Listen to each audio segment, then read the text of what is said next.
Kitchen जाई देखे तो छेना मन दुखरे मते कहूची मते तो खाली चकटी चकटी खाइल मो ଉପରେ କିଛି ତ ରେସିପି କରୁନା। ମୁଁ କହିଲି ତୁ ଆଉ ମନ ଦୁଃଖ କରନା, ଆଜି ତୋତେ ନେଇ କିଛି ଗୋଟେ ରେସିପି କରିବି। ଏହି କଥା ଶୁଣି ସ୍ୱାମୀ ଆଦେଶ ଦେଲେ ଛେନାରେ ତୋ ପାଇଁ ବଡ଼ ଭାଇ ଆଉ ମୋ ପାଇଁ ସାନ ଭାଇ କରେ।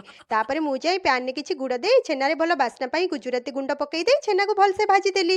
ଏପଟେ କଡ଼େଇରେ ପାଣି ଗରମ କରି ସେଥିରେ କିଛି ଚିନି ସ୍ୱାଦ ଅନୁଯାୟୀ ଲୁଣ ଦେଇ ପାଣିକୁ ଫୁଟେଇ ନେଲି। ପାଣି ଫୁଟିଗଲା ପରେ ସୁଜିକୁ ପକେଇ ଜନ୍ତୁଣି ପ୍ରସ୍ତୁତ କରିଦେଲି। ସେଇ ଜନ୍ତୁଣିରେ ଗୋଲ କରି ତା ପେଟରେ ପୁର ଦେଇ କରିଦେଲି ବଡ଼ ଭାଇ କାକେରାକୁ। ପୁଣି ସେମ୍ ପ୍ରୋସେସରେ ଗୋଲ କରି ତା ପେଟରେ ପୁର ଦେଇ ହାତରେ ଭଲସେ ମାଠି ମାଠି କରିଦେଲି ସାନ ଭାଇ ମାଠ କାକେରାକୁ। କଡ଼େଇରେ ତେଲ ଦେଇ ବଡ଼ ଭାଇକୁ ଭଲସେ ଛାଣି ନେଲି। ଆଉ ପ୍ୟାନରେ ହାଲକା ତେଲ ଦେଇ ସେକି ସେକି ସାନ ଭାଇକୁ ରେଡ଼ି କଲି।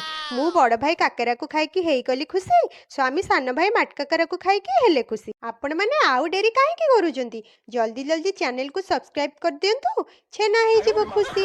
ଜୟ ସାଇରାମ।